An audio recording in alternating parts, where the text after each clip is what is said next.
परंतु बापू मी तुम्हाला आदरणीय नेता मानले, मी बदला घेणार आहे तुमच्या अपमानाचा।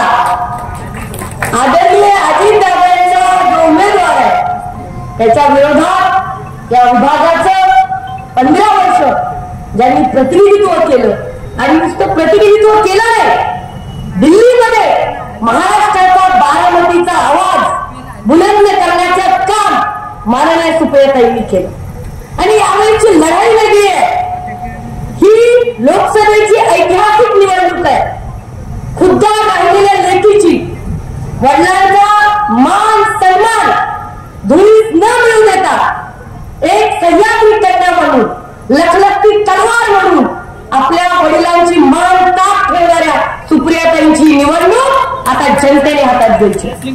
मगाशी अण्णा बोलले, गुरुजी बोलले, झेंडेसर बोलून गेले। मला करीमच्या तमाम लोकांना सांगायचंय, ही निवडणूक तुम्ही हातात घ्या। समोरचा उमेदवार भारतीय जनता पार्टीच्या दावणीला बांधलेले आणि हे काम अजितदादांनी केलेलं आहे।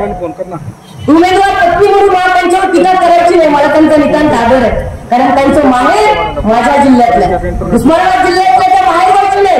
आम्ही एका गावचे, तुम्हाला खोटं वाटेल, 1 किलोमीटर सुद्धा टाका अनुभव नाही, एवढे जवळ गाव आहे, एवढे जवळ घर आहे, त्यांचा मला नितांत आदर आहे। परंतु ही निवडणूक आता ज्यांनी मातीशी बेमानी करत, ज्यांनी तुम्हाला मोठं केलेलं आहे, त्यांच्याशी गद्दारी करत उभे राहिलेल्या लोकांच्या विरोधात आहे।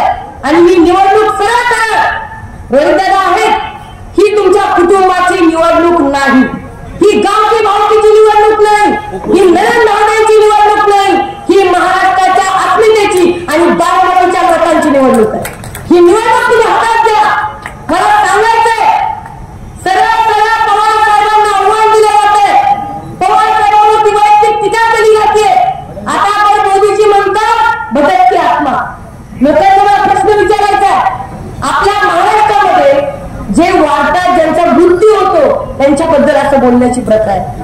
देशाचा पंतप्रधान या भाषेत बोलतात, ही वाक्य वापरतात। एक बारामतीकर म्हणून, लोकसभेचा एक पुणे जिल्ह्याचा नागरिक म्हणून, महाराष्ट्राचा मराठी माणूस म्हणून तुमच्या मनाला वेदना होतात का नाही, मला प्रश्न पडला। काय भाषा आहे?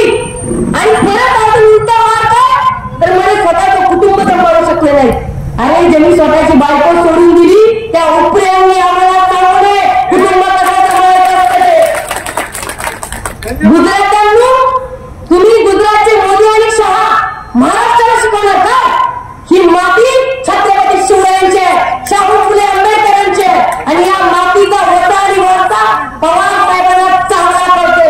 आणि मला भारतीय जनता पार्टीच्या पिलावर आणि त्यांच्या सहयोगी पार्टी जे गद्दार झालेले, ईडीला भिवून तुम्ही नांग्या टाकलेले, काय त्या मिंदेंनाच नाव ठेवायचे, तुम्ही तर काही कमी शरण गेला? अरे पवार साहेब 84 वर्षाचे असून 2 हात करण्याची तयारी ठेवतात। हा वाद आहे, वाद, आणि या वादाची निवडणूक आहे। आज परीक्षेमध्ये येऊन तुम्हाला सगळ्यांना सांगते, ही निवडणूक तुम्ही हातात घ्या। मराठी माणसाच्या अस्मितेची निवडणूक आहे। कुणीतरी बाहेरचं यावं आणि तुम्हाला सांगावं आम्ही किती भारी।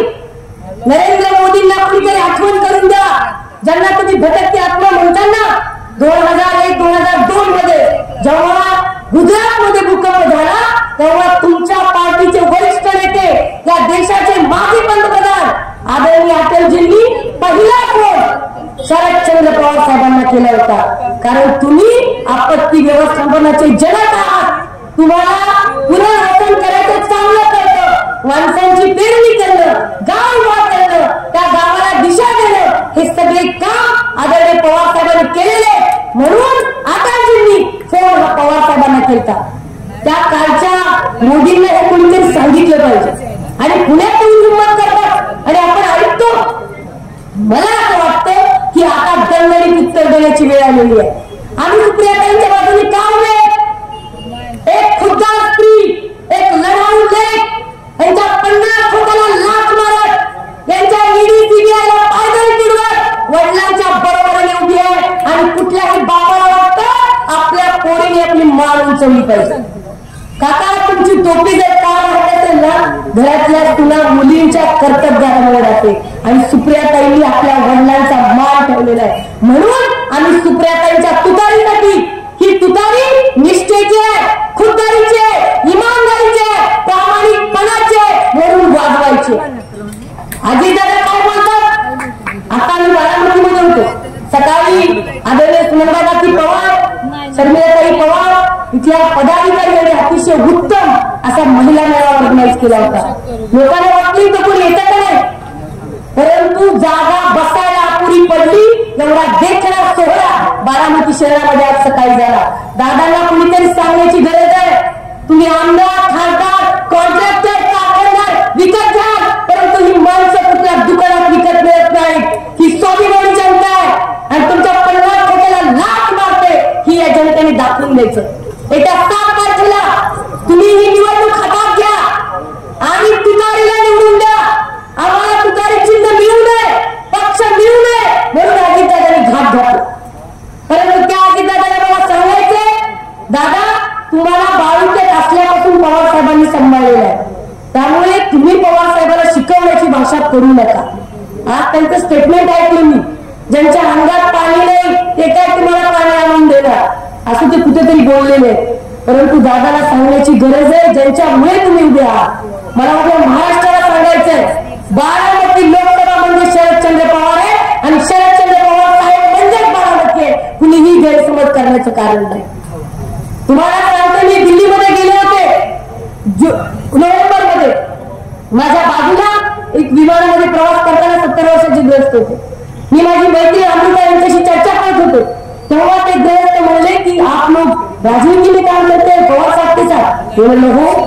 तर त्यांनी मला म्हटलं की अरे क्या बंदा है, मैं गुड़गांव का रहने वाला हूँ, मैं दिल्ली से आता हूँ, लेकिन शरद पवार नाम ही काफी है, इस बंदे की बात ही काफी है. दिल्ली वाल्याला कळतं, आपल्याला वाटत नाही. माझं असं मत आहे, तुमचं नंदनवन सुधा बाप्पा, तुमचं नंदनवन पवार साहेबांमुळे झालेलं आहे. अण्णा त्या भागाचं नंदनवन पवार साहेबांमुळे झालेलं आहे. कुणीही सोन्या गोड्या गुजरातचे उठावे आणि तुम्हाला आव्हान करावं, काय तो फ्लेक्स आहे, घड्याळाला मतदान म्हणजे मोदींना मतदान. वा वा. मग ते मोदीजींनी तिकडे साऊथ मध्ये तो पॉर्न स्टार, तो युवक त्यांचा नेता, त्याचे 1760 घाणेरडे व्हिडिओ पडले, तिथे कसलेच बोलून आले, याला मतदान म्हणजे मला मतदान. वा रे वा. हे जनतेने आता हातात घ्या. 2000 रुपये मुळे शेतकरी सन्मान. तुम्हाला सोयाबीनच्या मागे 2-2 हजाराचा क्विंटल कुच्चा पडतोय, त्याचा विचार केला पाहिजे. 6,000 साडे-6,000 सोयाबीन 4,200 वर आले, याच्यावर तुम्ही विचार केला पाहिजे. कंत्राटी भरती थांबली पाहिजे, परमनंट नोकरी मिळाल्या पाहिजे, याच्यावर तुम्ही विचार केला पाहिजे. मोदी मोदी कसलं काय मोदी, 400 सिलेंडर 1200 रुपये झाले, याच्यावर तुम्ही पहिल्यांदा विचार केला पाहिजे. आणि म्हणून आम्ही असं म्हणतोय की आमचा उमेदवार हा लाखात येत आहे. 550 खासदारामध्ये सुप्रियाताईंचं काम नंबर 1 आहे आणि एकदा नाही 9 वेळा महासंसद रत्न झालेले. आणि मोदी शहांना संसदेत जर 2 हात कोण करू शकत असेल तर वडे सुप्रिया सदानंद सुळे. कोणी बोलत नाही, सगळी ताटाखालची माणसं चिडीचूप जातात आणि येतात. मित्र त्या दिल्लीत फिरायला जातात ते खासदार. काय काम नाही. अमोल बोलले दादा आणि सुप्रियाताई सोडल्या तर कोणाचंही काही भाषण माझ्या ऐकण्यात नाही. हे सगळे जण दिल्लीला घाबरतात. म्हणून 84 वर्षाच्या पवार साहेबांना साथ द्या. तुमच्या सह्याद्रीचे हात बळकट करा आणि दिल्लीला सांगा, तेरे हर एक वार का पलटवार हूं, यूं ही नहीं कहना था शरद पवार. आहे का पवार साहेब? वाघाचं काळीज आहे. आणि अशा कालच्या रेवड्या पैलवानाला नाही येताना 4 तारखेला चितपट केला तर मग आपण बोलू. चितपट होणार आहे आणि वस्ताद हा एक नवीन चांगला डाव टाकणार आहे. पवार साहेबांकडून सगळे गेले. अरे कोणी नाही गेले. महाराष्ट्राची 18 पगड जनता पवार साहेबांच्या सोबत आहे आणि पवार साहेबांचा आवाज म्हणतोय या दऱ्या खोऱ्यात, तुमच्या महाराष्ट्राच्या कानाकोपऱ्यात. ही मान तुम्ही उंचवा. येणाऱ्या 7 तारखेला 3 नंबरला पहिल्या पाशीवरती सुप्रिया सदानंद सुळेताईंचं तुतारीवाला माणूस हे चिन्ह, लाखोंच्या मतांनी त्यांना विजय करा आणि सांगा अजितदादा गटाला, गद्दार गटाला, तुम देखना आंखों से, सुप्रिया ताई आएगी लाखों से. जय हिंद, जय महाराष्ट्र. धन्यवाद. सर्वसामान्यांची तुताई आणि नंतर राष्ट्रवादी काँग्रेस पार्टी शरदचंद्र पवार साहेबांच्या गणाची बुलंद तोफ यांना आपल्या कार्यक्रमाची सुरुवात झाली. आता आपण प्रमुख कार्यक्रमात बोलतोय.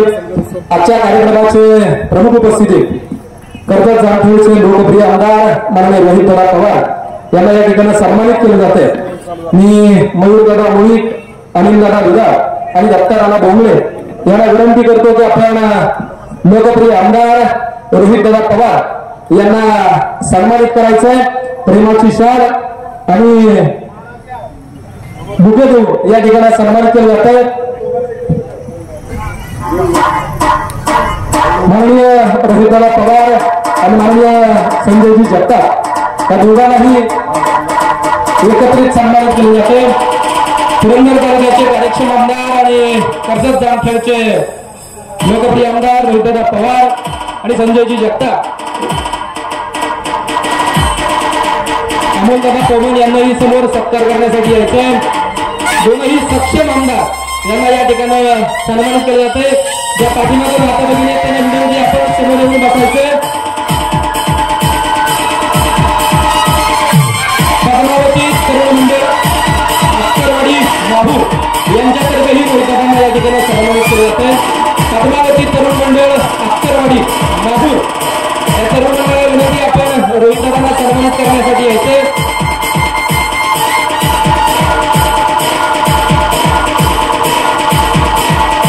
पद्मावती तरुण मंडळ अक्करवाडी बाबू यानंतर